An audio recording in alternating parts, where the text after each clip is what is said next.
All right, we are live. Hello, guys. Hi, everyone in front of the screen. Welcome to join us tonight. This is LEL Connecting Event Series, Diversity in Tech and Finance, How to Build a Career as a Minority. My name is Jay, and I'm currently the Director of Operations, leading partnerships and operations at Lair Labs. So if your first time coming to our event, definitely welcome you. If it's a return or being our first events, welcome back. A quick intro about Lair Labs, just in case you guys are first time being here. We are a startup accelerator based in New York City that empowers founders to expand internationally. Each year, we accelerate 8 to 12 startups with our specialized program and capital investment. In our first 3 years operations, our portfolio companies have raised about 30 million funding after completing the accelerator program. We are founders, accelerating founders.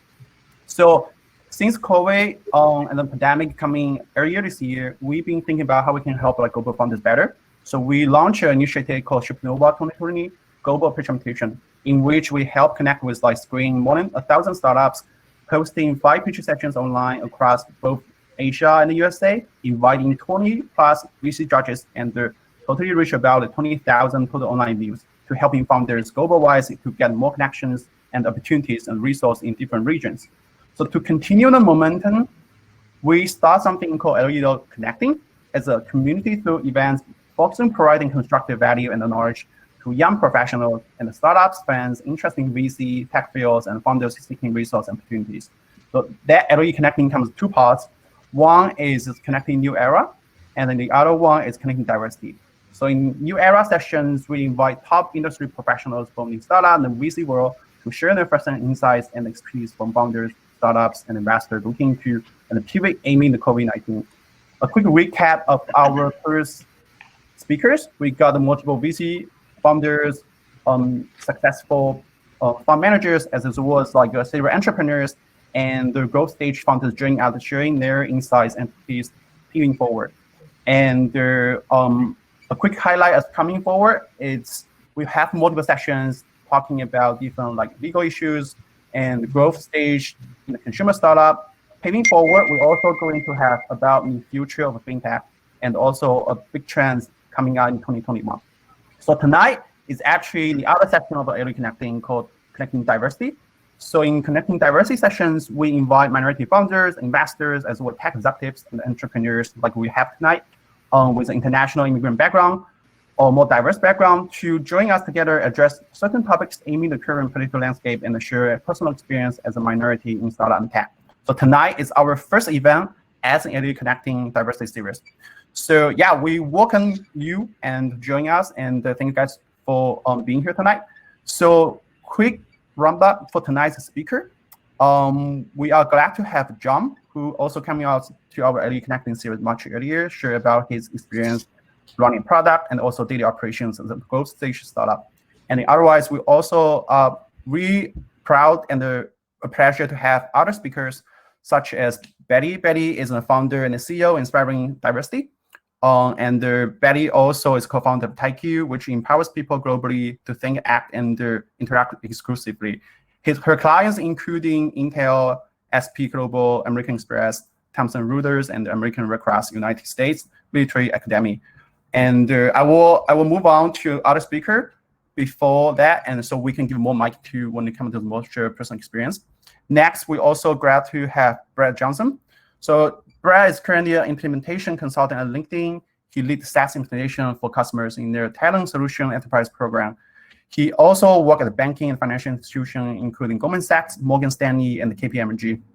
Welcome to join us tonight, Brad. And the last, we are also really honored and great to have Michelle come back on stage. Michelle will serve as also as a speaker and the co-moderator tonight, giving her experience as an investor and the founder, and also rich experience working at big accounting firms in both US and China. Her experience covers manufacturing and construction with activities in business strategy, operations management, and the corporate finance. So given tonight, we are great to have all those amazing speakers join us tonight. And yeah, so as we're ready, a quick reminder, if you have any questions, please don't forget to submit a question. So we will also move the question that having some live engagement with the audience. And the quick rundown for tonight's session that we will spend about 15 minutes for the panel discussion and then move into the Q&A, and then we'll wrap up to as a constructive conversation going on. And during the conversation, we're breaking down into 3 parts. Most likely, first, we will going over each speaker's their own personal experience and invite them to share more about their experience as a minority in tech and finance. And then moving to more about how to build a career as a minority.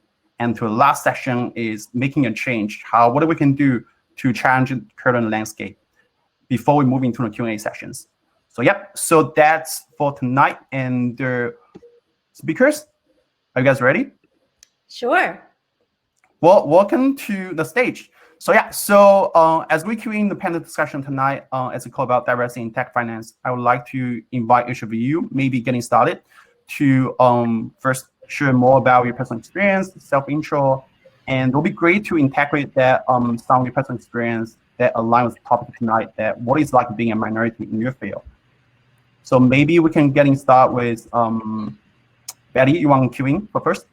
Yeah, sure. Well, good evening, everyone. First, I think I'd like to just sort of tell you a little bit about how I see my own identity as a minority. I am Chinese American. I'm a woman. When I say I'm Chinese American, I really do feel as though I'm split down the middle in terms of being Chinese and also American. Chinese, I grew up in Chinatown, New York City. I spent a good portion of my professional career in financial services working and living in China when I was working with Arthur Andersen, Citigroup, and Moody's. And so, definitely am very much in touch with the Chinese side of me. But I'm also very American. You can probably tell by my accent that I was born and raised here in the US and educated here and so forth. And I really do feel that I am both. I'm also a woman. And I feel that, being Chinese American female has really shaped who I am and my experiences and my perspectives. When admittedly starting in finance, so I have over 20 years of experience in financial services. And admittedly, when I was younger in my career, I didn't really feel as though my experience as a minority was really different from other minorities and other, non-minorities. When I would look around in the elevator banks and all around me, people at my level, there are plenty of minorities. But as I progressed in my career, it actually became much more obvious to me, sort of just the challenges and how there were a lot fewer minorities in the higher ranks. And, Gia, maybe you can pull up one of the slides that actually shows that, you can see that even in financial services, can you show the other slide? The other slide with the board, yeah. So you see here's a graph in terms of Asian, percentage of Fortune 1000 companies with at least one Asian director. In finance, you see it's only 22.5%. That's a relatively small percentage, relative to technology. And so 4 years ago, I transitioned out of financial services into the startup world.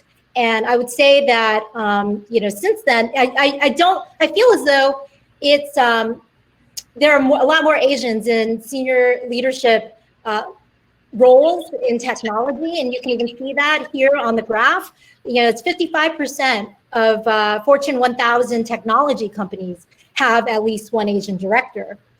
I would say if, Jaya, you can go to the next slide with the parity index. I think that for me, so being Asian has not been like such a, monumental difference. But I would say that actually being a woman in tech is something that is a bit harder. And you can see here, especially for Asian women, I don't know if you can all see the chart, but it shows the gaps in executive parity. So executive parity is essentially the percentage of that particular demographic in the executive ranks over the entire employee population.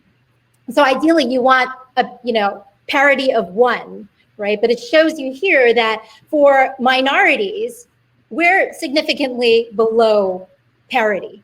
and especially Asian women. You can see we're to the far right, and actually we're probably the lowest in terms of representation. So I'll just stop at that. Thank you, Betty. Really appreciate composing those two slides. I think they really give the green sides and setting the foundation of the conversation for tonight. So next, maybe Brad, you wanted to chime in and to share your experience? Yeah, sure, definitely. First and foremost, I'll thank the folks at Lair for having me on this panel tonight. I definitely appreciate this, and of course, thank you for other panelists. Taking a step back, I was born and raised in Southern New Jersey, just outside of Philadelphia, in a very small veteran community. Majority of folks in my hometown were Caucasian, right? So when I moved up to Northern New Jersey and I started my career in consulting and banking, I wasn't not used to being the only person of color in my sphere, right? But, as opposed to really focusing on how in most cases I was the only Black male in a room full of a bunch of folks that didn't look like me, came from a very different culture than me, I decided to focus on what differences really made me better, so to speak, right? So, when I started my career at KPMG, I started with the independence desk. So essentially what this was, how do we manage conflicts of interest, right? So if, I'm auditing a client, let's say Brett Johnson Inc., for example. If I'm auditing Brett Johnson Inc., which by the way, all of you should go out and purchase Brett Johnson Inc. And invest in that. But no, all jokes aside, if I was going to audit Brett Johnson Inc., I would need to be clear and independent of all of my audits, right? So I think the first thing I noticed when I started my career, again, I was the only person in the room. But very fortunately for me, I wasn't the only person that had this type of experience, right? So while I may have been the only person of color on my team, as I walked around all my organizations, whether KPMG, Morgan Stanley, Goldman Sachs, et cetera, it was fairly easy to find someone else that had similar experiences that I had. So in that, while I was the only one, I found comfort in finding shared experiences, right? And in these shared experiences, I found mentorships. So through, many of our employee resource groups at all of the companies with which I worked, oftentimes these folks that looked like me were my first point of contact outside of my immediate team, right? And so what that did for me was it helped build my network, one, with people that looked like me. And then once I started building out that network, they were able to introduce me to other people on their team that did not look like me, right? So, you definitely have some challenging days, challenging nights. But at each one of my firms, I've chosen to focus on the positives. And, every time I've joined, I've always found someone that said, hey, you know what, Brett, I've been through what you've been through. Let me kind of take you by the hand, show you the ropes, and also introduce you to a lot of folks within the organization. So I think while I was the only one, I've always found the positives with being the only one, because I think personally, it made it a bit easier for me to find connections that then help my network at large. Awesome. Thanks so much, Brad. Thanks so much for sharing your slides. Do you have something questions? Maybe I'll come back later to you after we give the mic to pass to John maybe first, and then Michelle. Okay. Yeah. Thanks, Larry, for inviting me again. Where should I start? I want to start with what Brett was saying, right? Positivity. I think as we have the debate at 8 p.m., hopefully that will be a positive debate tonight. But joking aside, I think, just my time here. So a little bit of my background. I think for the people who joined this session or even people who work with me doesn't really notice, but I was actually born in Liverpool, England. I am Chinese descent. I pretty much grew up with, in New Jersey, so kind of like Brett, right? But I did spend a lot of my times with my grandparents in Chinatown, so probably met Betty like sometime, but crossing the street or whatnot. But I did spend a lot of time in Chinatown, and my upbringing is pretty much Chinatown, obviously Chinese descent, but in New Jersey, it was pretty much growing up with, Italians and Irish people and of that descent. Great people, right? Growing up. What was kind of in me was that when I came here to America, I started to indulge in TV. I watched a lot of TV.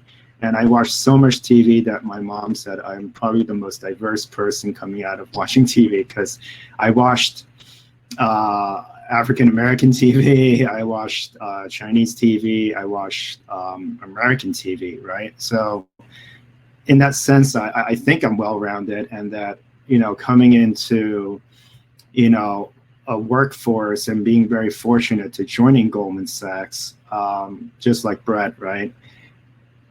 I think I was so naive going into Goldman Sachs that I thought I was just one of the many, right? And then as I kind of went through my years there, 10 and a half years, I did sit in a situation like Brett, where I was in a boardroom with everyone that was pretty much a majority, and I was the only minority, right? So how do you tackle that, right? For me, I thought I was just, hey, I am just Joe Smith. And, I wanted to kind of, I can speak the lingo. I know my American culture. I watched a lot of TV. I knew how to present myself well. I speak, relatively good English, I think. But at the end of the day, there were a lot of challenges, because, challenges in terms of opportunities. But just like Brett said, I never let that kind of push me down. I've always aspired to take what is given to you and essentially make, lemons out of lemonade, right? Or lemonade out of lemons, right? So, and that's been kind of what I've been doing throughout my career. And that's kind of one of the things that I love speaking on Lair East, is that, how can I give back to my own community, but also to other communities as well. I think there's not enough people to do this. I think, what we're doing today, whether it's one person or 1,000 people listening to this, is a great takeaway from, kind of kicking off this, session, but also we should do more of these things, because, it's just where the country needs to be. But also, as I go, through my career a little bit later, it's just you'll start seeing people throw terminology, like makeup terminology, like bamboo ceiling, right? I've never had a bamboo ceiling. What the hell is that, right? I think glass ceiling is probably one of those things that everyone hits, but there's no such thing as bamboo ceiling, in that sense, at least my opinion. Thank you, John. Well, I echo with your point. I will move the mic to Michelle first before we actually keeping further with a follow-up question. Hey, Michelle. Hey, Jeff.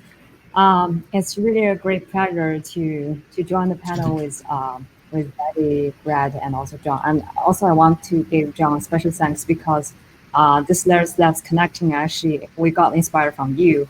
You really inspire us to do this diversity topics. I think this is great. We definitely should keep doing this. Myself, actually, I think after hearing your background, I think I can actually represent for the international students who came to the country for less than 10 years, started with a graduate school study, and then find a job, work with Big Four accounting firms. And then it was really a struggle experience for me. So definitely tonight is for me to learn from you, from your successful experience, and how you pivot the situation or navigate the corporate ladder path. It's gonna be, I definitely have some questions. So I will join the audience together.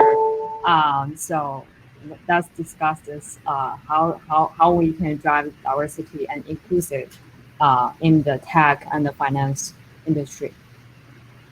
Awesome. Thank you, Michelle. Yeah, to quickly echo with your guys' point from my perspective, that I think even getting the conversation started, right, talk about that is already the first step, and it means a lot to what people inform the screen, and include myself or everyone here. I think that's the biggest step to moving forward.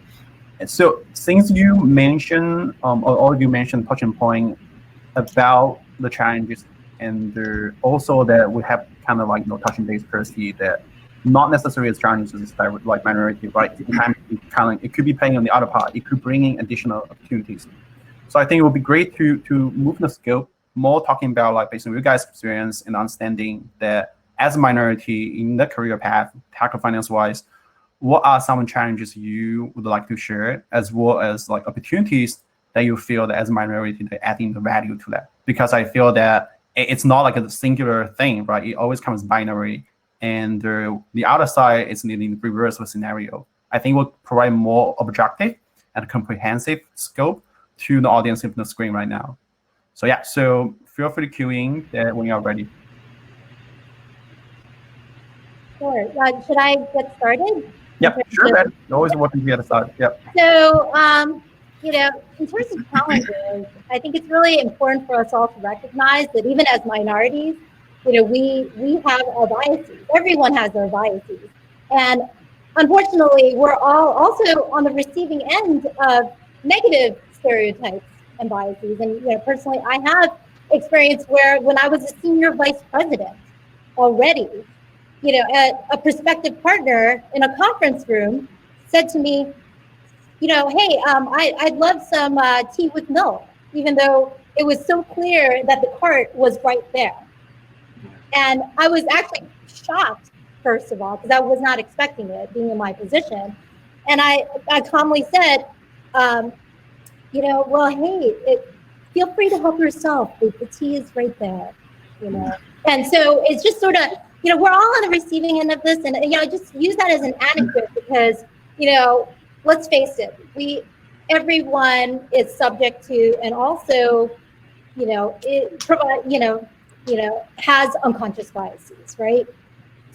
On the flip side, I would say that, you know, and I agree completely with Brett and John. So many opportunities. In fact, I see being a Chinese American woman as my superpower. It really is. And so leveraging my background, you know, especially being Chinese, for example, that is what enabled me to have a very successful career in financial services because of my experience, my skills, my background. I got assigned to a lot of projects related to China, which were huge business priorities for you know, our companies. And that gave me a lot of visibility. And it was great. And that was what allowed me to ascend up the ranks.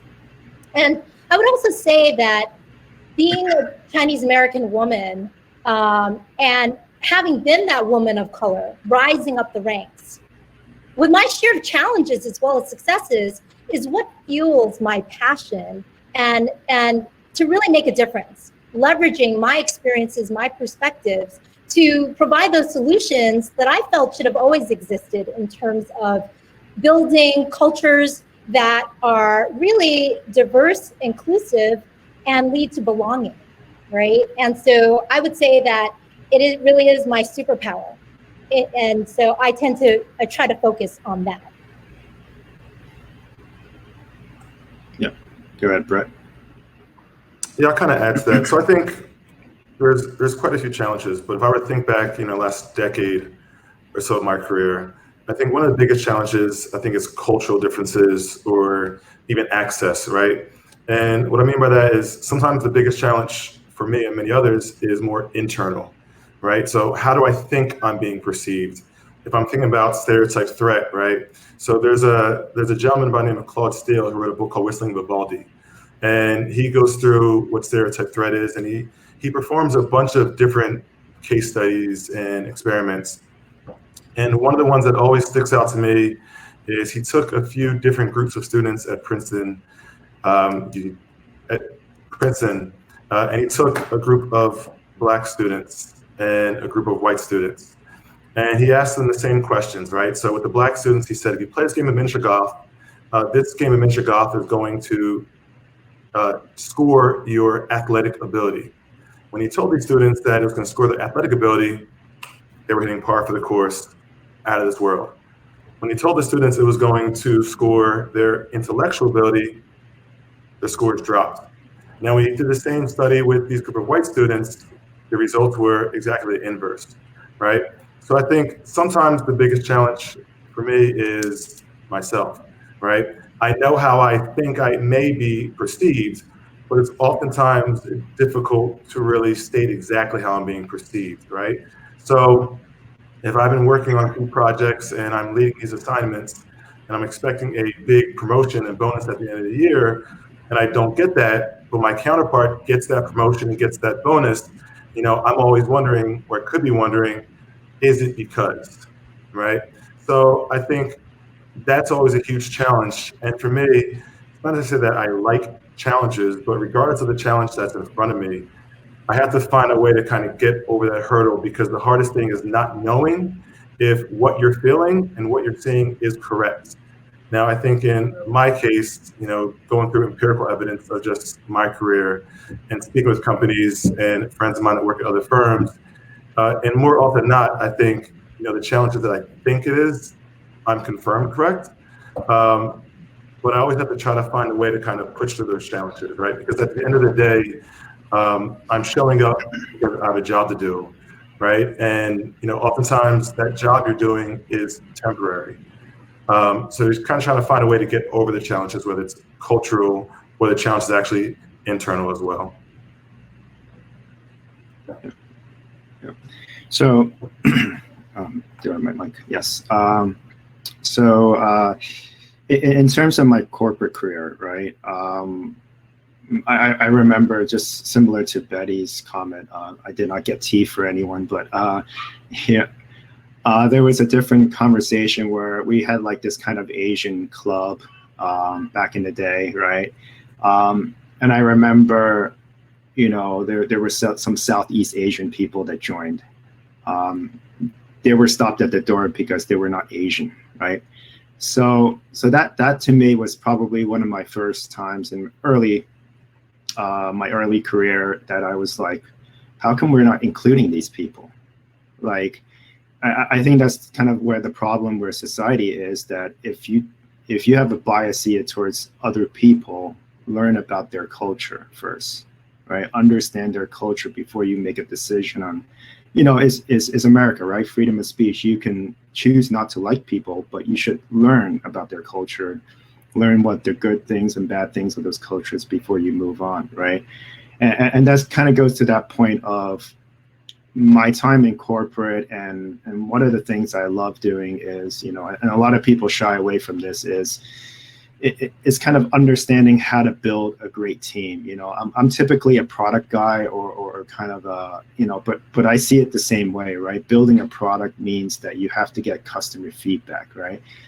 Building a great team means that you have to get your employees' feedback, right? And your employees have to be succinct with you in terms of your vision as a leader, has to be succinct with you in terms of how we act at work and how we move forward as a team.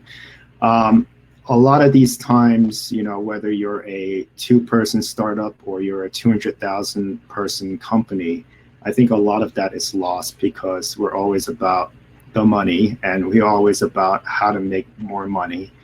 But just like building a product doesn't mean you generate money. It means that you have to build from within, which is your employees, right? At the end of the day, and those employees, you have to make sure that you're building the right team, you're building the right people with the right culture and mindset, and that kind of digs a little deeper into my experience at Bridgewater Associates when I had, you know, working with a lot of people that the culture of Bridgewater was very much of, you know, fight for your right, you know, speak the truth kind of thing, be transparent, right? Brutally transparent, right? And sometimes brutally transparent equals pain, right? Pain in a conversation, I think, is what the world needs a little bit, right? Because there's a lot of tough issues that we don't want to discuss because our 9 to 5 is kind of like our thing, right? But I feel like with the pandemic, you know, a lot of people have taken a step back and to realize, you know, what do things matter, right? Is your 9 to 5 really, you know, the be all kind of thing, right? Just to make money and to live life and get a nice $5 coffee. It's not about that. It's more about, you know, understanding who you're working with, how can you make those changes, and how can you kind of move forward as an impactful way as a person, but also as an employee as well. Yeah, you sure feel free to add on things. But thank you, John, for joining us. Yeah, definitely. I have some this conversation really brought me back to some memories and some stories. Interesting. So I still remember my first day, probably first week, and I assigned a counselor, right? I'm the counselor lead. The guy is a counselor, white guy. And in the pantry, some random Friday afternoon, maybe that was some like team member's birthday, and team member all gather together. It's a time to chat. And I just like think, okay, let me start a conversation with that's my counselor. I should build up some relationship with him. Then I say, hey, Anthony, how is your weekend? How's it going? Do you have any plans? And he will say, good. That's it. Then, the conversation just stopped there. Nothing going further. I just feel like, okay, he doesn't want to say anything. That's it. That's the first impression. That's my first conversation with my counselor. And after the following 5 years, 6 years, it just like, it's never been a really counselor-counselee relationship. Maybe I should change the situation a bit earlier, but I also didn't do proactively to try to change the situation. But that's fine, because I think maybe I don't care that much. I think this is a thing I cannot change. I will just let it be. And then other stories will confuse me a long time. It would be like during all the team events and during daily life, everyone like me apparently, right? They really like me, and they will say, "Hey, Michelle, I love you." They even say "love you" when they drunk. Or like happy hours, and like I even got invited as the only probably staff joined the partner for the golf, like a golf outing. That's only the male and the manager above level. I was like somehow got selected to join them. Maybe like they need extra 1 people because there's 3 people in the team like playing golf. I happily like start to learn or play it, so I got invited. That sounds cool, right? No staff actually got invited. That's great. So, but then at the end, during the busy season time, I got the most clients, and the work I just cannot handle. And even I brought up, it never got resolved. It's just like, no matter what you say, you have to do that. But the same type of situation, it never occurred to other like American or white coworkers in the same team. This kind of situation, I just don't know how to change. And also, baseline, I think everyone knows that I need a working visa sponsorship. So my situation is just a little bit different from other coworkers. So for a long time, I tried really hard. Like every time I come back from China for like a trip, vacations, I brought everyone like a small gift. Oh, everyone love it, right? Michelle, everyone likes you. But then behind the work is you have the most work. How about most work? That's fine. But how about like the worst clients? I have all the worst clients on my plates. It seems like I brought it up, nothing changed. The only solution is I have to take it. I have to try to manage it. And I did. I think those experiences, those challenges, really from personal growth-wise, helped me to grow a lot. But then later on, actually, I thankful the experience in the Big Four, because during the promotion year, there was like a personality test in the career-wise. So it's called the SCI test. I did that test, and also the result shows that I'm an entrepreneur. I'm an entrepreneur type of person. And that led to later on, I joined Lair's lab, start to run the accelerator, and start to do something that I really feel resonate with other founders. Especially that's why we support international founders coming from other countries and founder with immigration background. So That's how I feel. Wow, I really enjoy working with the founders to solve problems. It's really a different dynamic. It's really different feelings when I work with big corporations. Yeah, that's my experience. Got it. Thank you so much. Yeah, thank you for sharing. And thank you everyone for, I know how you guys feel comfortable, right? This is like such an important conversation, but also that I think it not just courage, but also the desire and the commitment that want to make an impact and change. So to reveal your previous experience. So I highly appreciate you guys that open up from the first stage. And to continue conversation, I actually would like to probably coming back to Brett and also Betty and John, you guys briefly touching the point, that is that coming to yourself, right? A lot of times those kind of like prejudice or whatever like challenges is coming from the external world. But at the same time, a lot of times it might be internally, right? That you being in the environment growing up, that you might end up viewing yourself and putting yourself and living yourself through the stereotypes that either built by the culture or even built up by your environment. So my next topic and question would like to address and invite you guys to share is, how do we view ourselves beyond the stereotype? Like quickly, probably share from my end is, why out of college since high school, right? The biggest stereotype is always my academic and the career, right? Even including my parents, people always like see an Asian face. Okay, you either become a professor or maybe an engineer or maybe a lawyer, doctor, whatever you can pick, right? So why can't Asian be musician, artist? Why can't we become the best dancer? Why can't we become director of film, right? So that's kind of stereotype shaped me a while. Although I did end up major in physics and now working tech, which fulfilling the stereotype at some point, but it wasn't because I was pushed by stereotype, because eventually I found a love. But it bothers me for a while, right? Like, am I actually in love with that, or actually I'm shaping by stereotype? And I think a lot of, especially young professionals who are just out of college in front of the screen right now, they might also get bound by the stereotype. So I'd love to hear you guys' experience, what kind of stereotype you've been carrying on and how you, get rid of or maybe moving on, involved like something else. Yeah, Betty, maybe it's you. Yeah. Shall I? Yeah. Sure. Yeah, well, I'll go ahead and start it. So it seems as though Michelle probably has been subject to a similar, stereotype.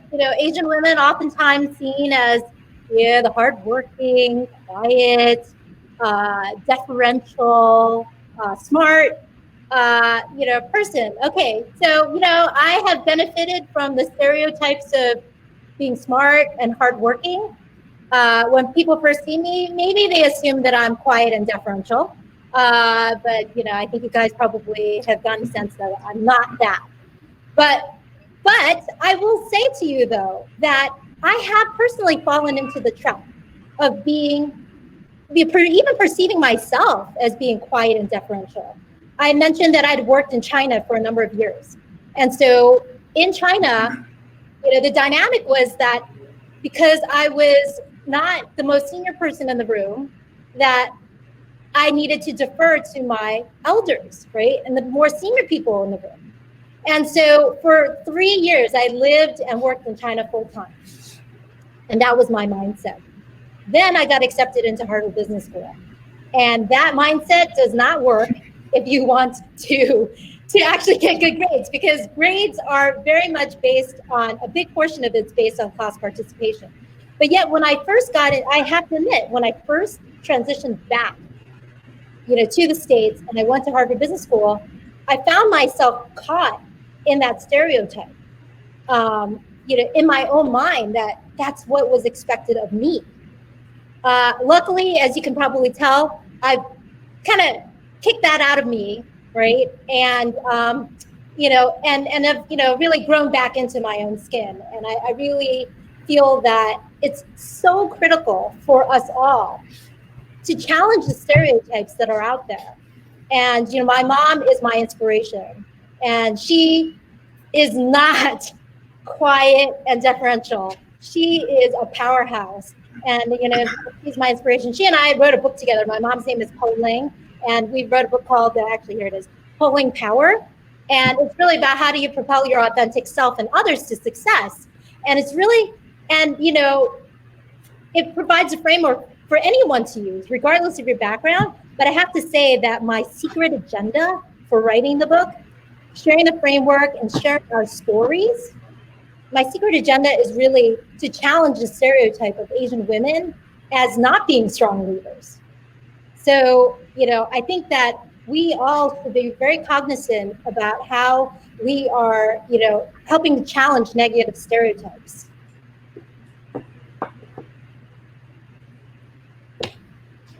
Thanks, Betty.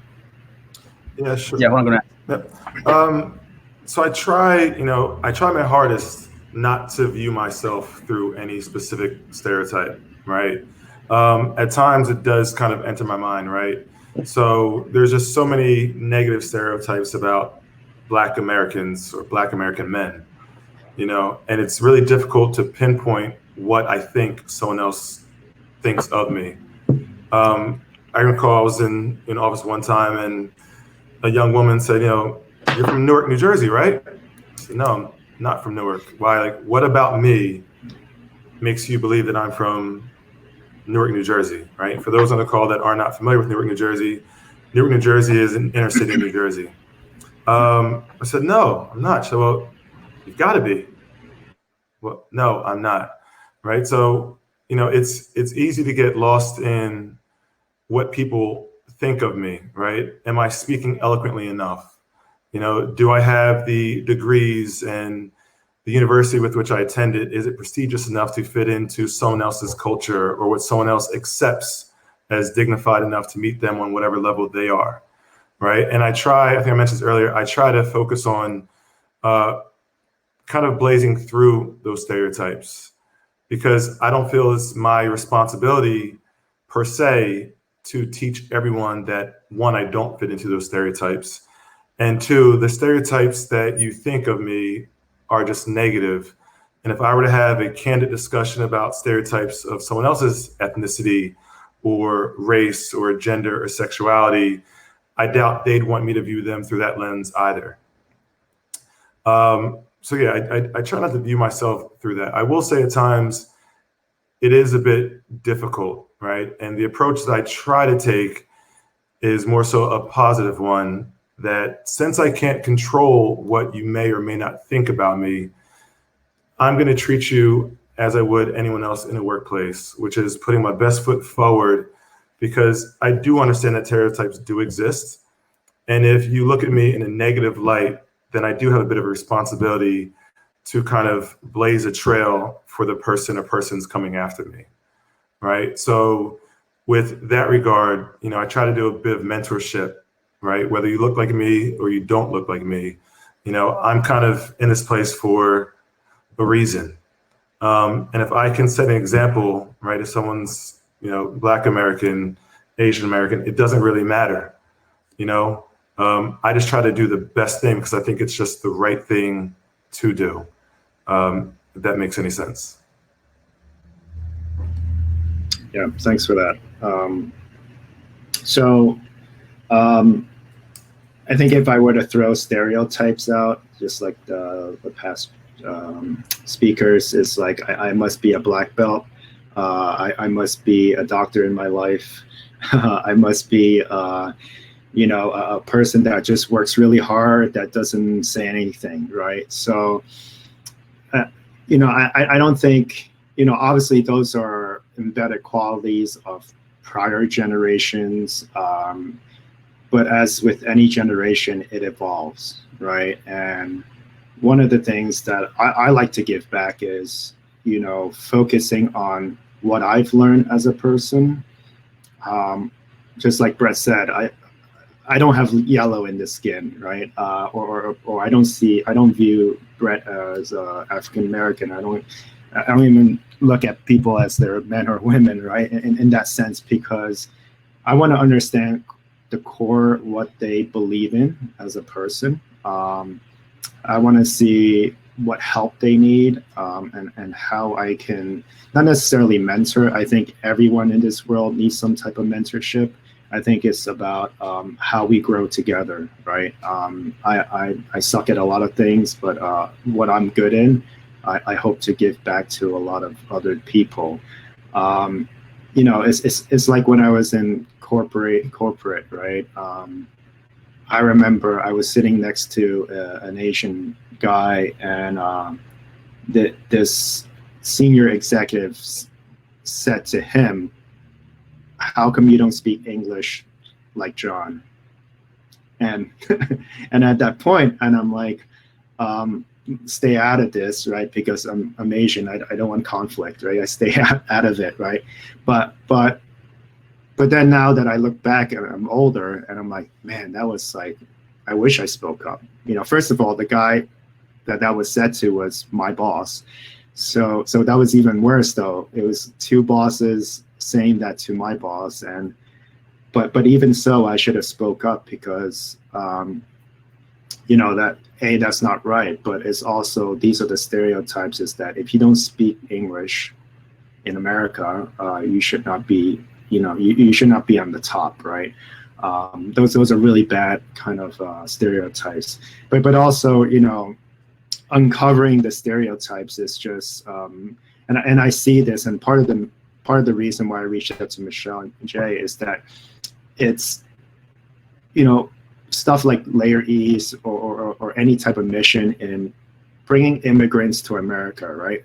When I came to America, it was about, this is the land of opportunity. This is a place where you can grow. You can grow, whether it's wealth, knowledge, or network, right? But nowadays, it's more about, if you don't fit the mold, you don't really belong at either three of these, right? So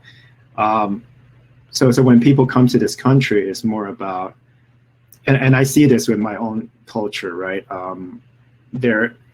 Some of them are afraid to speak up, right? Some of them don't have direction because they're either an entrepreneur, right? They want to build a company, but no one really has given them the, you know, kind of the talk and the advice to kind of build as a person, right? A lot of these young people, they're coming out of school, going straight as being a co-founder or a founder to a company, and not even having corporate experience, right? Sometimes having corporate experience, you know, toughens you a little bit in the wrong way, in a good way as well. But I think programs like Lair East or anywhere else is just, you know, we need to really focus on how to groom the generation behind us in terms of, you know, speak up, right? You know, be transparent on what you don't know, right? I still see a lot of people are like, well, if I don't know, I can't really tell my boss that I don't know how to do this. Google is your friend, right? In terms of searching, but it's also, mentorship is your friend as well. And there's many, many people, probably even on this call, that will be able to help others as well.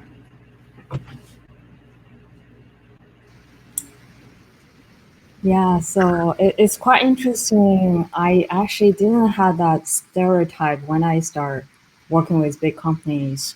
I'm not the only Asian woman in the team. Actually, there are several. But I did quite different from other team member as Asian women. They were always like, they don't talk. They shadow themselves in the corners. They just like bury their head working all the time. I definitely behaved differently. I just never thought, I just doing, I think, the right thing, and I didn't think too much about stereotype. But on the other hand, I think some like other team members, Americans, they will see me differently.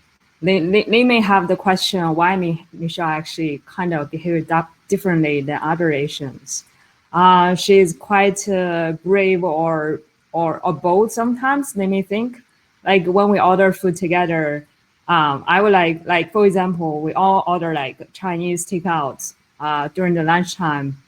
I may order some like dusk breast or whatever things. They will think one of my manager will say, "Hey Michelle, I don't know how to live with you. I just like I cannot eat the food you order." It's like what they eat every day is like pasta, sandwiches all year round. It's the same thing. So on the other hand, I really learned that actually people, if they are not open-minded, right, they only eat the same type of food all the time. It's really hard for them to open their mind to accept many new things. So I think those experiences actually make me to think a lot, think about the environment, different cultures, and what's the issue is there any behavior that I had make those people confused, or shall I like go to the stereotype and follow the other Asians way behaviors? But I think I'm always want to be myself and to do the right things. But what I can learn from my past experience is like I should definitely broaden my networking and talk with people in different organizations and to learn their experiences. Is my experience similar as them, or is it because different company has different cultures? And now after I talk with people in different banks or funds, actually the culture is different. So it really depends on the team you work with and the people. So if you are the audience that currently, if you feel like you are in the similar situations, it may not be your wrong. You don't have to really reflect too much on yourself's behavior. The solution is definitely broaden your network and talk to more people about their situations and to seek some guidance and look to other organizations, because there are definitely a lot of very nice people and very diversified and inclusion cultures in other companies. Yeah, that's what I learned after that. Great. Thanks so much all for sharing that. And I know it's not easy, and we all been there from the stereotypes, either given by ourselves or by the culture. And I appreciate John's input. And I think key point moving forward, it is, as most of you brought up, is like don't let the stereotype bother you or become a shelter that you're keeping yourself inside. And also, as Michelle said, that sometimes you need to, like, the stereotype might be just because in the contemporary space and time and zone you are in. Sometimes when we look out and talking out to your peers in the same group, or maybe people from different group, you might shine different angle. So it really matters, I think, that to help like people maybe currently or potentially in the future will step into the kind of mod, able to pedal out and to carry on to really know those kind of things rather than actually concentrating work. So to continue that, I'm quite interesting as like I think the major of all of you guys that had wide experience also in relationship experience in both in the corporate and the startup entrepreneur world, as well as from the tech and the finance. So maybe I think next I would like to invite each of you to share more, especially that will crucial as kind of like insight and example for folks in front of the screen right now, that your experience and what you see through your own experience as a scope, that the difference, similarity between the kind of, as you know, career path in a corporate versus in a startup entrepreneur field as a minority. And then we can shift to the scope to between the finance and the tech, as both of you, all of you been crossing in between as well. So yeah. So maybe we can get started with like a startup versus corporate. Yeah, I can probably start. So I'll start with startup and I'll go back to corporate. But similar, right? Startups and corporations, I think we have to reinvest in what culture means. So when you look for a job, let's just say, a lot of people want to go to, when they see a job description, they'll say, wow, that job is for me, I'm going to apply. But you should look further from that, right? Outside of that, right? You should look at the culture, right? Every company, Fortune 500 has a culture page for marketing. That's for marketing. But really read through the marketing materials, ask the tough questions during your job interview. So whether your job interview is for a corporation or job interview for a startup, you need to make sure that you as an employee or a person is going to an environment that respects you, that understands your ideas, understands your background, and for you to grow in, right? And those are the similarities, right? For startups, whether you're a founder or co-founder, make sure, I don't care what race you are, but make sure that when you are building a company, you're aspiring to become a company. So your root and your foundation needs to be very strong, because that's what you're building on. So your core founding members have to have the same mentality and mindset on a culture perspective, so that when you add other people, you have a great company as you grow. Because at some point when your company is growing or your startup is growing, it's just growing, right? And I think Uber is probably my best example of a company that grew so fast without a mindset of culture, right? It was always party, fun. WeWork was like that, but never really instilled in culture, right? Instilled in what really makes people believe, not about the company, but believe in themselves, right?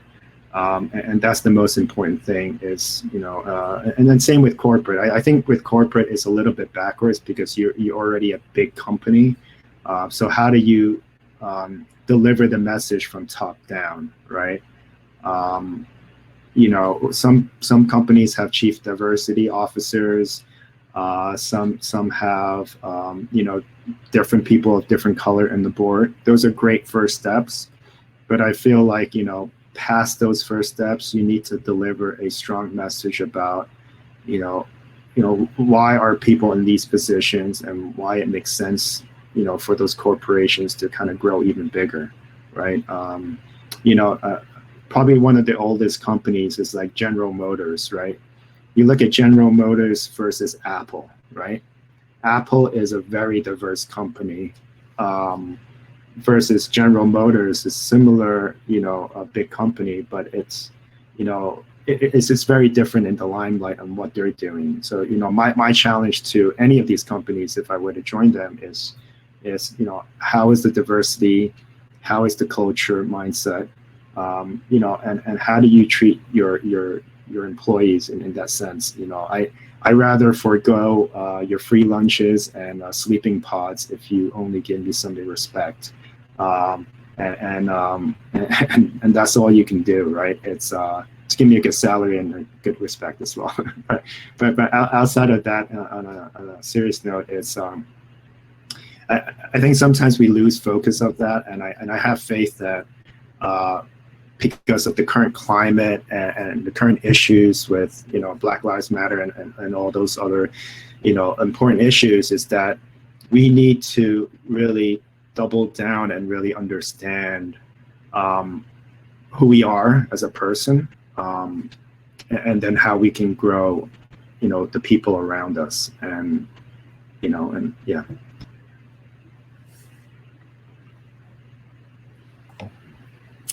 So, in terms of, entrepreneurship versus corporate, some similarities, I think that, you're going to experience challenges in both environments. And, but what you really, I think, I'll just talk about a couple of things, right? It's, as John alluded to, you have to know yourself and know your own identity, right? But that should not lead to the exclusion of others. And what I mean by that is that, it's not just about us being included, it's about us being inclusive of others, right? And so all of us have a role to play in culture, organizational culture, whether you're in whether you're in corporate or startup, right? I think that in terms of the difference is oftentimes in corporate, right, it's harder to move the ship as one person. In a startup, as an entrepreneur or part of a smaller team, since you're a bigger percentage of the population, it's oftentimes feel as though you have a greater ability to shape the culture. And we can dive into some more details on that a little bit later. But I do think that it's really important to remember that you have more power to shape culture than you think, and it really does start with you. And the other thing is that I would really encourage people, whether you're thinking about corporate or startup, is don't just focus on those hard skills. Make sure that you focus on the softer skills too, leadership, and really driving impact right at the end of the day. And so that's what I'll say for now. Turn it over to Brett or Michelle. Yeah, so I kind of piggyback, and I definitely agree with both John and Betty. In terms of culture is uber important, right? When I'm interviewing for any company, whether it's a large corporation or a startup environment, marketing does play a big role, right? I want to know, can I see myself here? it's really important. Can I see myself working alongside the folks that I'm speaking to every day, right? Sometimes the answer is no. Sometimes the answer is yes. For me, if the answer is ever no, then I got to go to the next question, which is, well, what is the end game? What is my goal? What do I really want to get out of this next step, right?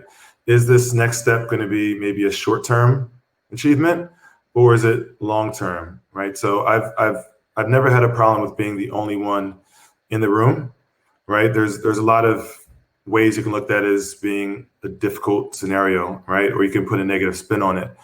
But, sort of what Betty said, I can also influence that culture, right? Now at a larger firm, it's much more difficult, but I can also have an impact on a smaller scale at a larger firm within my team, right? So while the environment that I'm joining may not be quote unquote ideal in terms of diversity, I do believe, one, what I'm bringing to the table is incredibly large. And two, what I'm gaining from joining that company that may or may not be as diverse as I want it to be, right? So I may be the first. I mentioned earlier, if I'm the first, then I do have a responsibility to set a good example, and not just set a good example, but how can I reach out to my network and leverage my network to bring other folks into the fold, or even share my experiences with people that look like me, don't look like me, et cetera, et cetera. So, trying to stay positive, and ultimately think about what is the end game and what do I want to get out of it. So it may be the end game is this company that I'm joining now, or the end game may be, I'm joining this large corporate environment because in 3 years, I want to start a company, right? So maybe I can leverage the experience in this large corporate setting to really hone in and grow my skill set and be challenged, and then take that whole host of experience and then bring it to the next chapter, right? Or my next play. Yeah, I definitely agree a lot about Betty mentioned big impact. I think that's because I wasn't able to make that positive impact in the big corporation environment. So that's why actually triggered me to do Lair Labs, and especially favor international founders. And many people actually think why Lair Labs, Michelle team is always all Asians. Actually, I purposely do this. I really want Lair Labs build up by us, and we do an awesome job, make very positive influence. So to change some image of other people's stereotype of Asian. So that's why we receive thousands of applications in the past 1 year or 2 years. So many Americans want to join Lair Labs, but currently I think we want to keep the core team has this immigration background to support the founders.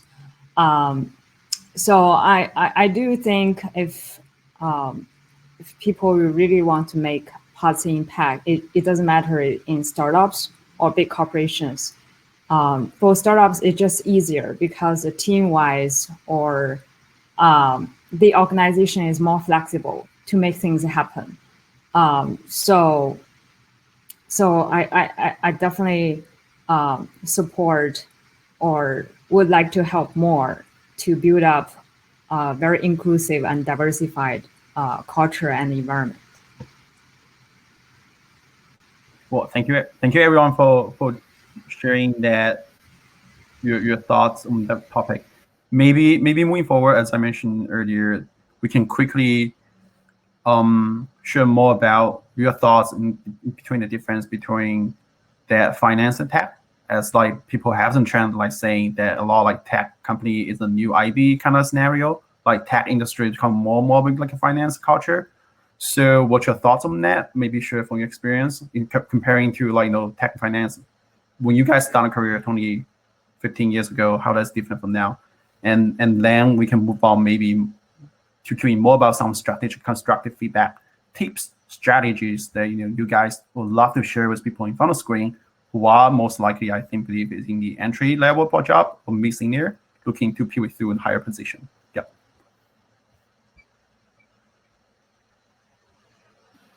Yeah, so I can start.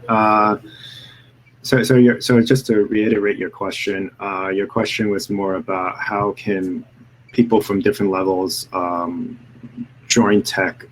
This tech is kind of like the new IB. In terms of that kind of culture or the mentality, being an entrepreneur is not easy. You know, you're probably a little bit, you know, underpaid, but also you work a lot of hours. And the reason why people do that is because they believe in the product, they believe in the company, and they believe in the people that they work next to each other, The culture itself is kind of like in investment banking in the sense that it's long hours, it's aggressive. You know, building a product is a very aggressive schedule. Getting revenues, making yourself green and not in the red is very stressful. But it's also about numbers, right? It's how to get your ARR or even MRR, you know, monthly recurring revenue consistent is stressful, right? So in that sense, it's very similar. Advice for younger people, I would say, you know, kind of going back to my last comment is and also to Brett's comment is your career has to be a story, right? It has to be a good narrative. It can't be you went to Accenture, then you went to Deloitte, and then you went to you know, healthcare. It's got to have a story where when someone asks you, tell me why you went from, you know, a lot of people ask me, like, how did you end up at Hearst, in a media company? Because at that point in my career, I had a lot to give back in terms of knowing my technical expertise, how to drive better businesses, how to align tech and businesses. That was kind of my scope, right? And someone, you know, and while I was there, it was about building better businesses, right? And it was kind of inside of me. It was like a cry out to being a full-time entrepreneur because I did so much of that. I just wanted to be an entrepreneur. So going back to that advice is more about knowing what job is right for you. Look past the money, look more at the opportunity. Just like in the stock market, if you ever ask me for stock advice, it's more about long term, right? I'm not a short person who short stock, but it's more about the long term gain, right? If you think about getting a job here, we'll get you a foot into the startup world. Go do it, be your best at it, give your 110%, and then figure out where you want to move on from there on. There's always a lot of opportunities, and I've said this in prior calls, is, you know, during this pandemic, I can guarantee you 90% of every single company out there does not know where the world will change into, right? Unless you're like Berkshire Hathaway, where you're constantly making money, and they're thinking not about COVID, they're thinking about dollars, right?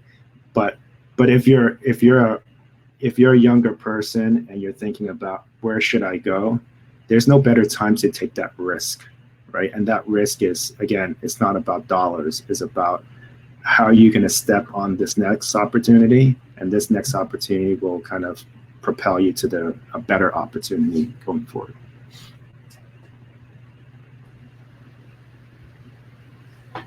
Thanks, John.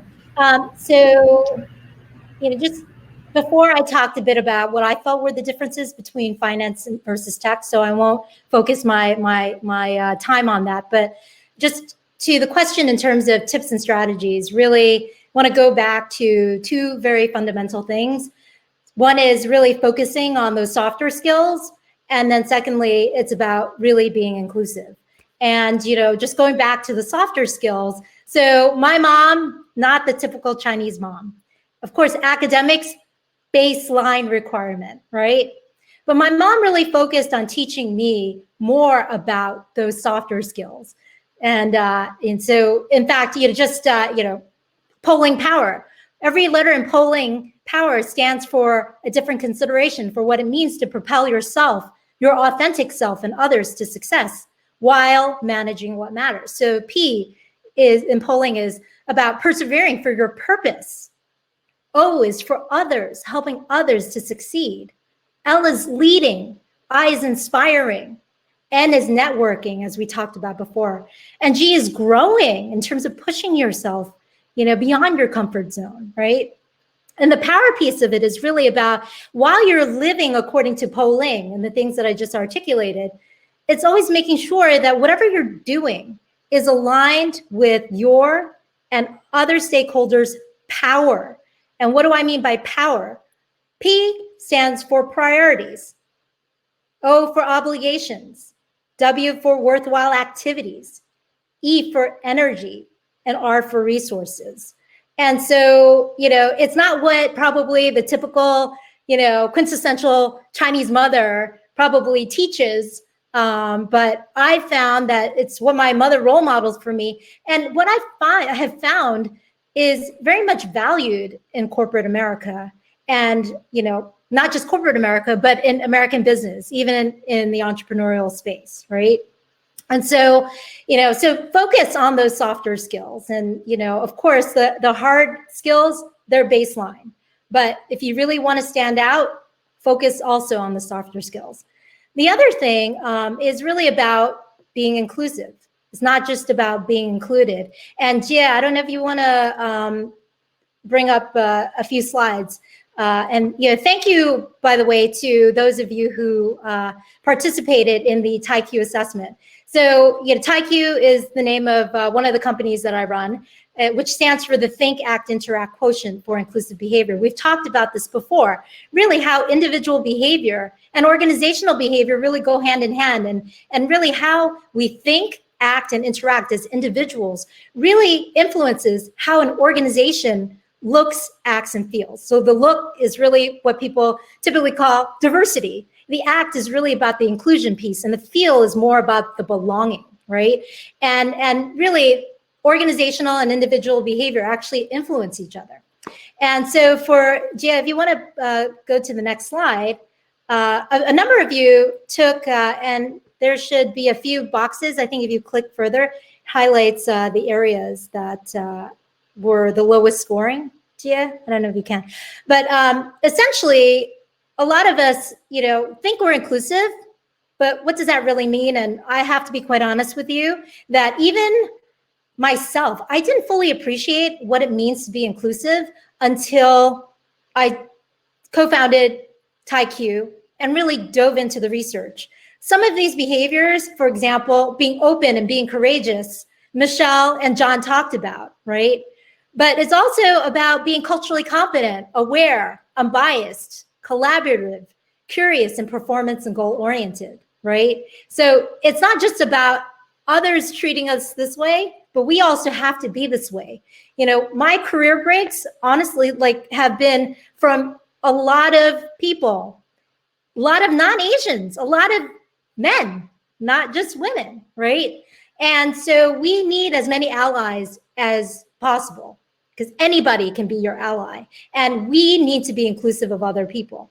So thank you to those of you who did participate in this TIQ assessment. It's a very quick 15-minute self-assessment. And we can see here that you look at the 81, which is the overall think score, it's higher than the overall act and interact scores of 72 and 76. This just goes to show that oftentimes the way that we think does not necessarily manifest itself in how we act and interact. And we really, really need to be very cognizant about not just stopping at the thinking inclusively, but in fact, acting and interacting inclusively. For the population that participated so far, and by the way, the link is still open, you guys can take it, and you'll each get your individualized heat maps to show you where your strengths and weaknesses are. But for this group, there were four areas, behaviors that were particularly low or lower than the others. And those were about being culturally competent, aware, unbiased, and courageous. And if you flip to the next slide, Gia, these are just some things that you really should be aware of, right? And so, for each of you, your heat map might be different, but I just wanted to highlight based on the aggregate, the averages, that culturally competent, aware, unbiased, and courageous were the ones that were lowest. And you can see on the screen, I don't need to read to you what it means to be each. But if you guys take the TIQ assessment and are interested in it, you can find out more details. But I just wanted to focus us in on how important it is for us all to be inclusive, because culture is the sum of the individuals, and we all have a role to play.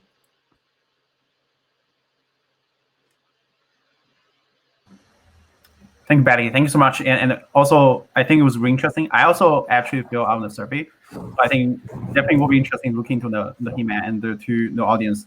Feel free to click the link if you're interested in taking the assessment, and we'll get response. See that it also helped me to realize that certain part that I always consider myself a diverse person, but actually it's not the case. So moving forward, I want to give the mic to Brett and Michelle to hear more about their own thoughts on those kind of scenarios. Yeah, sure. So, I mean, I can't speak too much in terms of the difference between tech and finance, right? I mean, just last year, I pivoted into the tech space after spending the majority of my career working in banking. So I think in terms of the differences at a high level, it's more nuanced, right? It's more probably company to company, department to department, organization to organization, right? You could leave banking and go into a tech company and find yourself absolutely miserable, right? I mean, there's a learning curve in terms of culture, buzzwords and things like that. Just how people carry themselves is a bit different.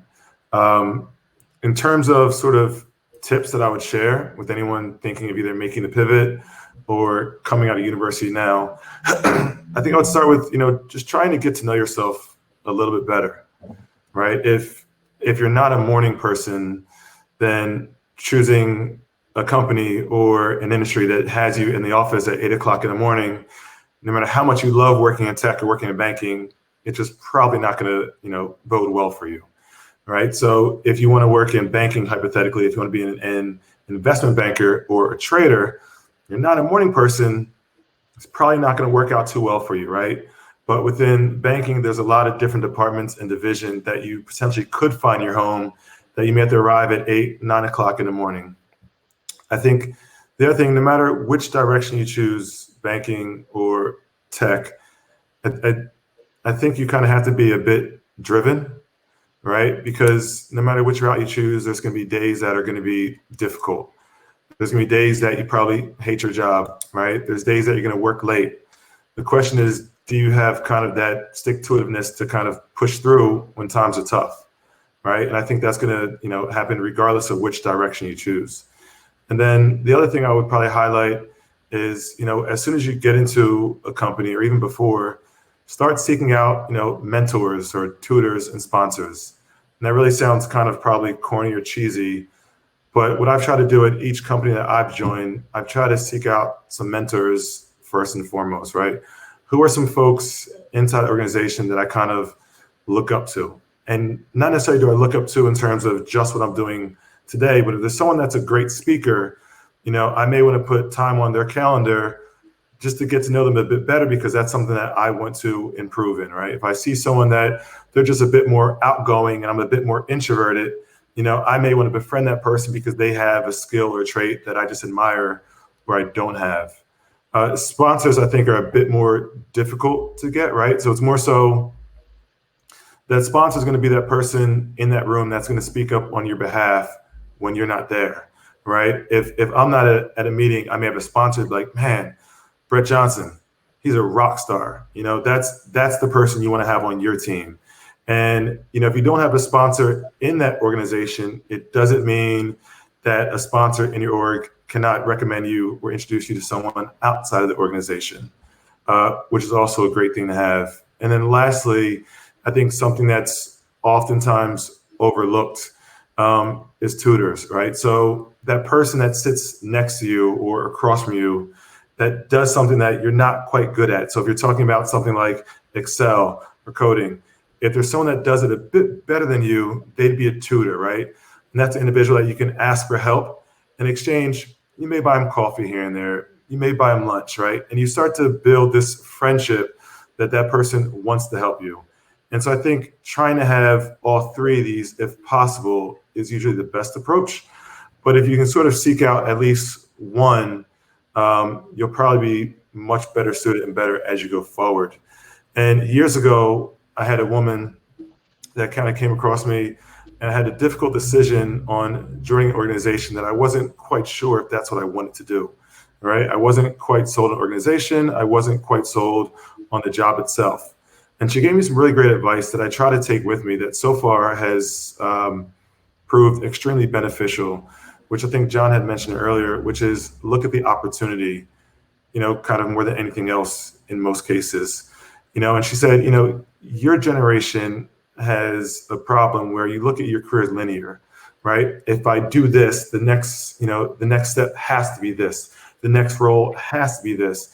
And oftentimes when you don't get that next success ladder, we're kind of depressed over it. We get down because the way we see our career and our life in general unfolding, it's just not happening, right? So we're setting these sort of unrealistic expectations upon ourselves. And she said, I encourage you, or I challenge you, if you see a role, it's not really what you want to do per se, especially since you're early in your career, look at the opportunities that you could potentially gain from accepting a role like that. Because you never know what lessons or people you're going to meet, along your way or in your journey that could really set you up for long-term success to do what you want to do, right? And then just because you're learning other things, you may say, well, I thought I wanted to be a product manager, or I thought I wanted to be an engineer, but because I've accepted this role, I've realized, it's not really what I want to do. I'm much more passionate about X. So, I think just keeping your options open and seeking out guidance, even if you don't think you need it, there's a wealth of experience. And if you don't have access to someone in banking or technology or, in aviation, hypothetically, you're not going to get it just by sitting and just looking online and daydreaming all day.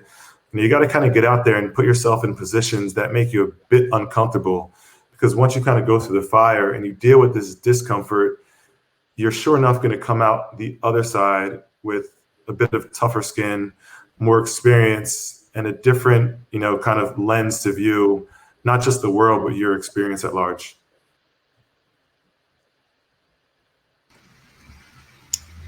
Yeah, I agree with Brad a lot, especially the work experience is really help you to identify yourself, know yourself better.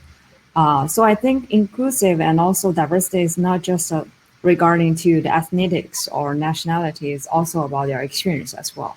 So I would definitely, based on my personal experience, I would think for the new graduates, maybe it would be great to experience both industry, from the finance side and also tech side. The culture is definitely kind of different.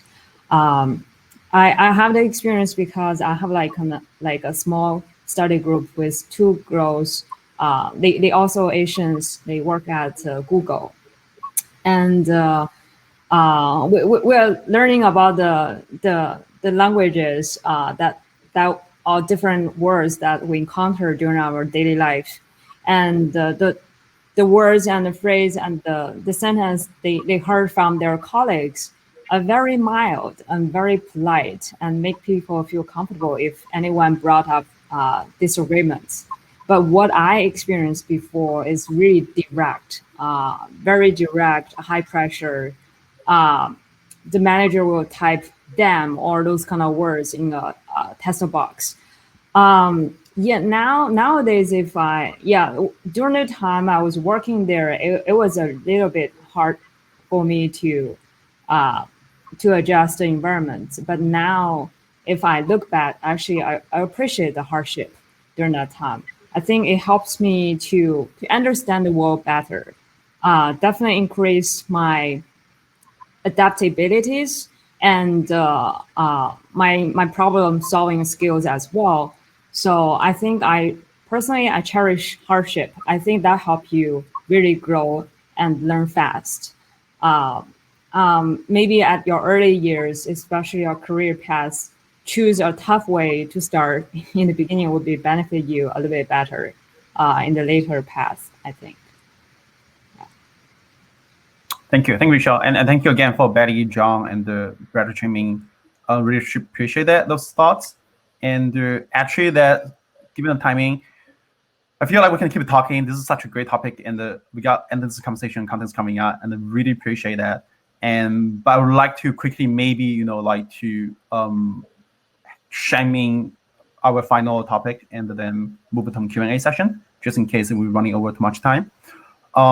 So moving forward, I think that we talk about stereotype, talk about your guys' experience, your own personal thought, tips, learning to share, right? I want to move to the present time, right? Tech and finance comparing now to 10 or 15, 20 years ago are quite different, right?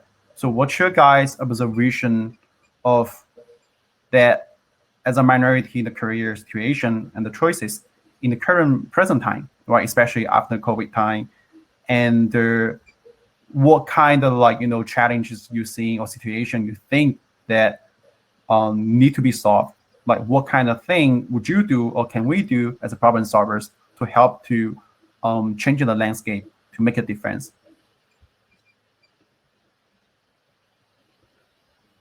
Well, I definitely think we have a long road ahead still in terms of achieving parity, as we talked about in the beginning.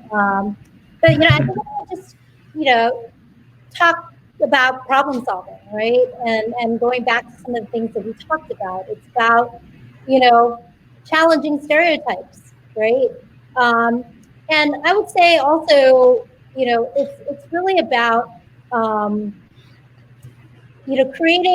remembering that also when it comes to diversity and inclusion, a lot of times people focus on the business case for diversity and inclusion, and it's strong. And I think people recognize that. But why has there been such limited progress still, right? And obviously there are a lot of biases that we face and the challenges related to that. But I think that going forward, right, we need to not only attack this problem from here in terms of just focusing on the business case, we need to attack it from here. And what I mean by that is it's about creating relatability, empathy, right? Storytelling, right? And so that when people who are in those decision-making seats, right, they feel like diversity inclusion really does matter. And why does it matter to them specifically? Because how are you going to drive commitment, right? Diversity with inclusion is very, very hard. It takes a long time. If you're just attacking it from here, you're not going to have that sustainable commitment. You need to attack it from here. So John had alluded to before about storytelling. Basically, honestly, one of the greatest gifts a person can have is being a great storyteller, because you can rope someone in. You're memorable, you're relatable. People can feel it, right? And so I really would encourage all of you to focus on becoming great storytellers, right? And it actually kind of relates to Marcella's question about any tips in terms of the interview process, right? Focus on being a good storyteller. When you are thinking about your own story and your own narrative, think about, and I've done a lot of interviews in my corporate world, in my corporate life, and a lot of those are situational interviews that follow something that's called the STAR method: situation, task, action, result. So if you can weave more stories, right? Think about your own experiences, right? Tell stories. Don't just say, "Oh, I increased, whatever, revenue by 5%." It's just sort of, you have to have the metrics, right? You have to have metrics, but you have to tell a good story behind it, right? That's how you're memorable. That's how you're going to relate to people. That's how you're going to, I think, influence people to really, take you seriously. That's all I have to say. Thank you, Betty. I really enjoyed that. Yes. Perfect timing. Yeah, I think the narrative thing is something that I was really poor at. During my career in my first job, I was a very techie person. I was introverted. I learned to be more outspoken, but when you have the skill of being outspoken, you don't want to speak nonsense, right? You want to speak in clarity. You want to kind of build a narrative on not only your career, but how you present yourself. And, the way to do that, honestly, you just have to listen, right? I think a lot of people want to speak before the other person is finished. Think about, it's okay to have the awkward 2-second pause to think about what people say before you actually react. But as you know, in corporate, you have meetings where people talk over each other. And then at the end of the day, at the end of the meeting, it's like, what did we resolve? Nothing. Let's book another meeting, tomorrow to talk more about this. Not exactly the way I do business. So going back to kind of like, if you're stuck, and many people are without jobs right now. So I think if we were to touch, a little bit on that, is how do you properly interview, like Betty mentioned, narrative, understanding, what you want as well, right? Don't just throw yourself into job mode because of a situation. And I sympathize with some of these situations where you might not be able to pay rent, so you're trying to get any type of job. But you also, for yourself, like kind of summarize what we talked about, is make sure what you're going into is something that you're going to be challenged and you're going to grow from, and also pay your rent, right? But also how to, look forward like 2 years or 3 years, 4 years down the road when you're interviewing for your next job. How are you going to explain to that? How are you going to explain to the interviewer why you took this last job, right? Or why you're leaving this job? I think a lot of people struggle with that because, there's a couple of things when you go from job to job. You're probably scrambling to update your resume, scrambling to get a good narrative on yourself. These things should be done way in advance. You should always have like almost like a pitch, right? They always say elevator pitch, right? You should always have an elevator pitch about yourself. And the only way to do that, honestly, is not to stare in front of a mirror and practice every day, but just to talk to people like everyone here on the screen, to kind of understand who you are, how you're being looked at from the outside, and how you can build that message across time. So I think looking to the future, from an organizational standpoint or a company-wide standpoint, I think what companies can do is, a lot of things that we see seem to be a bit performative, right? And I think we need to move away from the performative actions and the performative posts to get a bit more intentional, right? I think it's uber important that senior execs start getting involved in the diversity and inclusion efforts, right? We're seeing diversity numbers grow in some cases. We're seeing them shrink in others. I think what's been a constant, difficulty for a lot of companies is the retention part, right? I mean, how do we promote from within, right? How do we ensure that our colleagues and employees are getting the right skills? Betty mentioned earlier, soft skills. How do we teach these types of things? How do we make sure that folks that are electing to or being chosen to enter in some of these programs are receiving true value, right? That's actually kind of being reinvested into the org, right? We're spending time, we're spending money to train these folks. We want to make sure that we're not spending time and money to train folks, and then next year they walk out the door and go elsewhere and take the skill sets that we've taught them to go elsewhere. How do we keep them in-house? In terms of, interviewing or applying for jobs, I think it's important to understand that you may not have all the skill sets that, your next employer is looking for. But if you believe that you have the aptitude to learn, or if there's if there's 10 things in that job spec, I tend to look at maybe the top 4 or 5 as the most important, right? And if I think, I have the top skill sets, I'm still going to apply, right? And I'm going to let that person on the other end of the table tell me no, instead of letting, my alter ego or this second voice, this negative loop in my head tell me that I can't do the job. So, I think if I have the aptitude, then I'm still going to apply. If it's a bit outside of my wheelhouse, then, what part of my history, my background, or my story actually does align me to this role a bit better. And when it comes in terms to the interview, I think John mentioned it. It's okay to have that awkward pause, right? It's okay if you don't say the right thing every single time. You may not get that offer. Well, guess what? You've got a long life ahead of you, and you may not get many offers when you interview. And unfortunately, that's just kind of part of the game, right? It's not fun, but as long as you have that drive, that stick-to-itiveness, you're going to get back on that horse and apply for the next one. And every time you get that rejection letter, or you get that awkward pause in an interview, or, when you just think you just really bombed your elevator pitch with that stranger across the hall from you, it's a learning moment, right? It's just another chance to practice, another chance to get better, right? I grew up with an aggressive stammer, right? If you hear me now, you don't hear it much, right? I decided to take a pivot and go into a role that had me doing nothing but client facing, and all the insecurities, all the things that I thought about myself when I was speaking to a client. How do I sell myself? How do I, train them and help them configure this next product, et cetera, et cetera.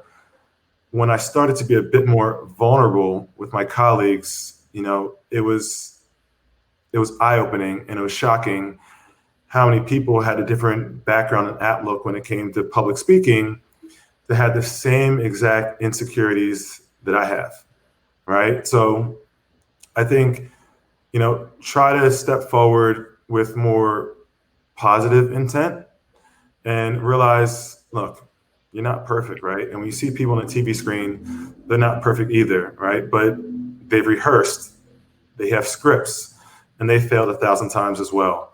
And you're no different than that person. So I think as long as you continue to step forward, it won't always be easy, but it's only not easy until you get that yes. And when you get that yes, oftentimes, you may forget all the no's that you got last week or last year.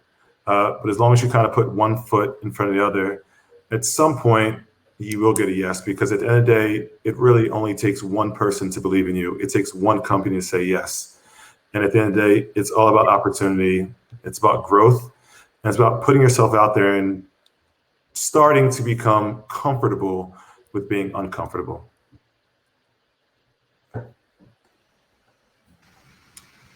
Awesome.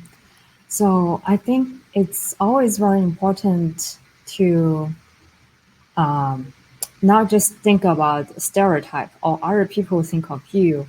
Instead of focus on yourself, what makes you feel great.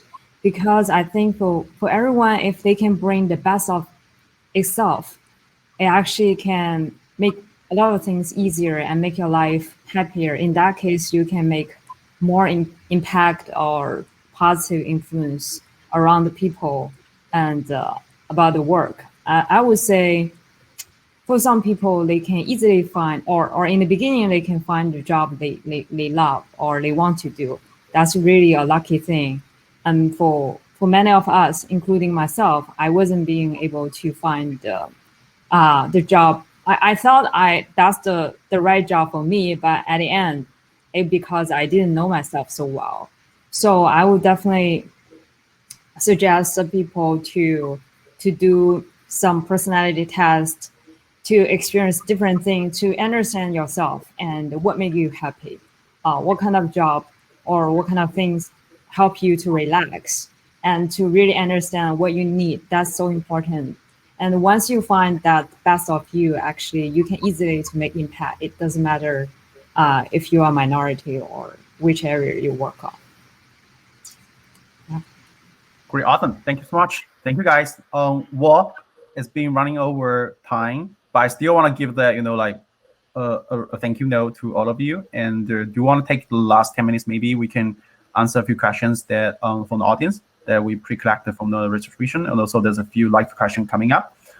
So feel free to chime in. So the first question from the audience is also, I think, I picked, which is quite interesting and also high demand in the audience, is what is the best way to have a diverse company or build a diverse team? So from you guys' experience, you might be leading, managing, or forming a team that was, from people from different background, diversity. So yeah, feel free to take in your thoughts on that. Yeah, I can start. How to build a diverse team. I always tell people when you hire, whether it's in a corporation or hire in a startup or your own company, hire with your eyes closed. And I mean this sincerely, because you sometimes, like, we talk about biases, right? I in a jokingly way, but there are many people that I've hired that came in with a baseball hat turned aside but wearing a suit. There have been people wearing flip-flops, but if I were to open my eyes and just looked at their first impressions, I probably would have not picked them, right? But in fact, I did hire two people, one being the person wearing a baseball cap backwards with a suit. He was not from this country. But you know what? I told him, I said, can you do A, B, and C? And he probably couldn't do B and C, but I saw that he had aptitude to do it, and that he had the, it's not about, like, kind of what Brett said, it's not about whether you fit the whole business description or the job description. It's about the opportunity you're giving them, right? But the vigor that they present, that they're going to accomplish this, and they're going to be there by your side and finishing this in a late night scrum. They're going to believe in you because they believe in the company vision. These are the people that you build. And then when you open your eyes, you're going to realize that these are people that are either your race or another race, or man, woman, whoever they are. They're going to be your core people. And when you open your eyes, you're probably going to have, like, your Fab Five kind of, people that you're going to grow this company with. And those are the great moments, right? Those are the great moments where you're like, wow, these people are really great, and they believe in me and kind of grow with me. How do you going to build a diverse team? Is about culture, right? We talk a lot about race today, but I think we don't talk enough about women, right? Women, one of the challenges that, in many companies, hiring data scientists, there are many women data scientists, but when I actually put a job description out, probably 1 out of every 30 women are data scientists that have applied, not to say they're qualified, but they have applied. And I've always thought about, like, why is there's not that many women data scientists? And when you looked on LinkedIn, there's tons of women data scientists. So how come they're not applying, to these roles? So it's about, maybe they're looking at my company and they're seeing that I'm not diverse enough, or they're not fitting in that culture, or going back to our prior conversation, the opportunity was not there for them. So in hindsight, is just look at your options, right? Look at the talent out there. But as you build, and you're seeing that you're just a bunch of bros in a startup, and you don't have women, and you don't have equal representation, then you really have to take a step back, especially as a leader, right? One of the things is a little scary in the entrepreneurship is that a lot of people call themselves, founders, co-founders. I am the CEO, I am the COO, because they love that title. But if you are that title, you got to act like that title. So you better build a company that has good representation of who you are, because if you grow as a company and people, even investors today, right? There are many women board investors, right? Imagine you're trying to ask a woman for funding for a all-male startup. that is not inclusive, right? How do you think that would go, right? So the tables have changed a little bit in terms of the last 10, 15 years. There's more inclusion in terms of women being on board, people of color. I think it's heading towards the right way, but it's certainly still a far path from the finish line. But I have faith that it's going to go the right way. Yeah, so I would say that if you want to build a, diverse and inclusive company, inspiring diversity and Taikyu are here to support you. But also, I would say that in touching on some of the things that John had talked about, there are ways, there are also technologies out there that can help you in the hiring process in terms of blind resume reviews. Because as we talked about before, we all have our biases, whether they're conscious or unconscious. We see a name that sounds Latina or, African American or something, you will have an impression in your head, whether or not you realize it, right? And that may influence you in terms of whether you look at a resume one way or the other. And so there are ways to make them blind, blind resume reviews. I would say that, don't just say, it's hard to find, people of a certain background or to create a diverse culture. You need to also be very intentional about where you recruit from, right? And also touching upon something that John had mentioned, we've been talking a lot about race, and then John also talked about gender, right? But diversity extends much further than that, right? Because ultimately, when you're talking about a diverse and inclusive culture that drives innovation, and therefore ultimately the bottom line, what you are really looking for is that diversity of perspective and thought that oftentimes is influenced by your background, including but not limited to your ethnicity, your race, your gender. But you have to also just be thinking about, diversity from what they call apparent diversity, meaning the things that, are obvious and that you may be born with. And then there is also the secondary diversity, right? Your educational backgrounds and so forth, socioeconomic backgrounds, other things that really factor into how a person really, perceives the world and attacks certain problems and creates and innovates. So I think in terms of building a more diverse team or company or workforce in general, I think it's internal, but it's about being intentional, right?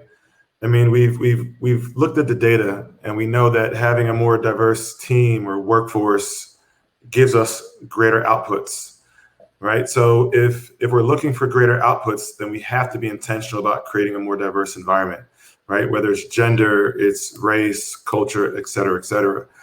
So I think if you as, an executive or a leader or a teammate, whatever it may be, if you're looking to grow your organization, you're looking for a more productive team, then I think you just have to be intentional. You have to have a more diverse and inclusive team, right? If you're not looking to grow, then hey, you know what? Just keep things cool with the status quo, right? And I think it will end up becoming more cyclical, right? If we have more diverse teams, more inclusive teams, we have greater output, greater revenues, right? Then this will blend into society at large, right? We'll start attacking some of these problems that people don't want to talk about social economic differences, right? Well, we start giving more opportunities, companies will grow. Hopefully we'll have a better product, more money bringing in, and all this just kind of goes round and round and round. But I do think it starts with being intentional.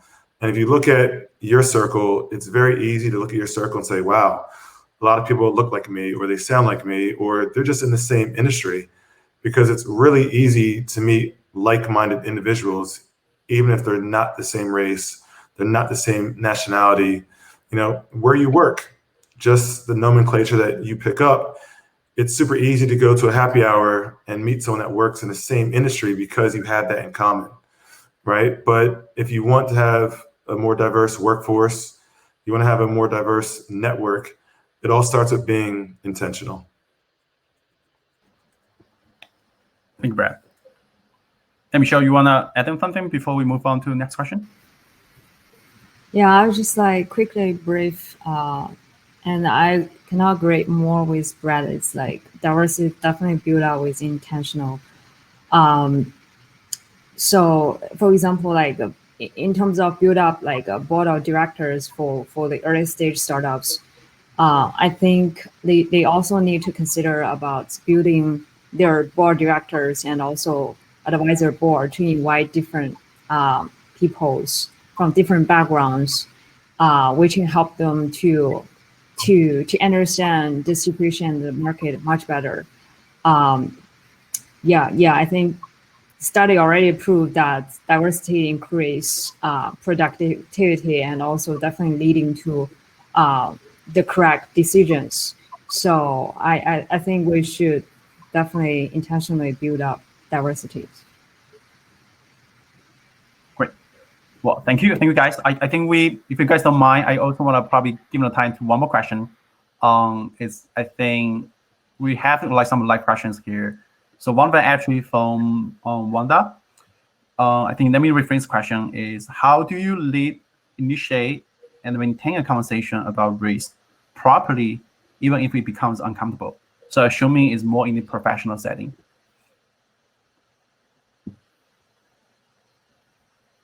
Yeah, I think it's actually, I'd love, I don't know if Wanda can participate or, text into it. For me, I think this is a little bit difficult to answer without understanding a little bit more of the context. But I think that one thing that I've learned in terms of difficult conversations is that nobody can ever challenge how you feel, right? So, I would say that oftentimes when someone says something that you disagree with, right? If you feel that you are in a safe environment enough to say, hey, what you said made me feel very uncomfortable. And then the person may be like, well, what are you talking about or whatever. But I think that oftentimes it's good to just put it out there, because that person can never contest how you're feeling, because you're saying that you feel uncomfortable, right? And nobody can ever contest how you feel. But if you want to, kind of push it a little bit further, maybe, it's potentially a misunderstanding or something, but give them the opportunity to explain themselves. I didn't really, what you said made me feel uncomfortable. I'm not really sure what drove that comment. Maybe you can elaborate a little bit more, and just allow them the opportunity to speak. And this is just my initial gut reaction without knowing further context, and depending on the specific context of why you were made to feel uncomfortable, the conversation could go a little differently. But that's what I have to say. Yeah, like for me, it's I always start with a joke or just making them feel uncomfortable that they asked the wrong question. But it's more about going back to the the beginnings of the conversation. Is there's a lot of unconscious bias out there. There's a lot of people that have not grown up with people of color. They're not necessarily racist. They're just not educated. And just like in the tech world, right? It's if you're in a group speaking about natural language processing, but you're just a project manager, you're probably not going to fit in that discussion. But if you're curious enough, you should ask, what is NLP? Right, just similar situation in race is that if somebody says probably never happens, but like if someone says what is dim sum? I've never had dim sum before, right? You can certainly ask and have that conversation you can have a conversation of all the different cultural elements that is around that dish or that cuisine. So it's stuff like that. It's just, I've had situations in corporate where people were like, made an Asian joke, and it's like, that's funny, right? And it's like, no, that's not actually not funny, but I'll tell you why it's not funny. And, in a more serious way, right? But then they understand, and then they lay off, right? And then they don't make that joke again. But it's more like, especially between guys, guys always, kind of, one-up each other with jokes, or they think that is a joke. But sometimes jokes kind of overlap, and it's just a quite serious matter that is not a joke. So in terms of, I think I read the question, in terms of nipping the question, it's just educating that person, making sure that they're well aware, and if they want to be the way they want to be, then you can choose not to talk to them anymore, right? But you have to educate. As I think it's part of our duty is to educate and to bring that torch, be the torch bearer to your culture, right? And self-explain that to a lot of people. Yeah, I think it definitely starts with knowing your audience, right? I think that's super important, because you may get some commentary from someone very senior and you may not feel comfortable enough to push back on them. You may get some commentary from someone that is your peer, you feel much more comfortable to push back on them. Just kind of echoing what John said, I think a lot of it is education. You also have to, in my opinion, ask yourself, one, is it your responsibility to educate past the point, right? And two, is this person really open to receiving what you're offering, right? So I think those are kind of the 2 points. Know your audience, and then just kind of focus on educating, so to speak. Because at the end of the day, is this someone that if you're teaching them and you say, listen, I'm offended, or you just ask them, what do you mean by that? Right? I find oftentimes just a simple question like, what do you mean? Play dumb, right? And you make someone sort of explain what they mean to you. You kind of see the wheels in their head kind of like, oh shit. Well, you know what I mean.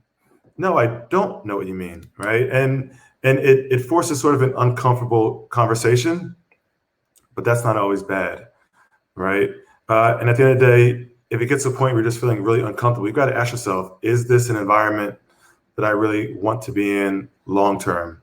And if it's not, then you kind of start thinking, well, then what is my next step?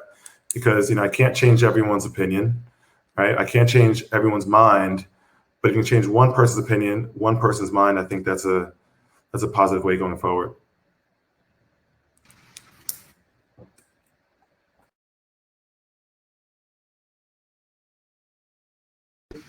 Choose the confrontation ways, but better to find some jokes to fight back, or like what Brad will do. I think that's really solve the situation much better.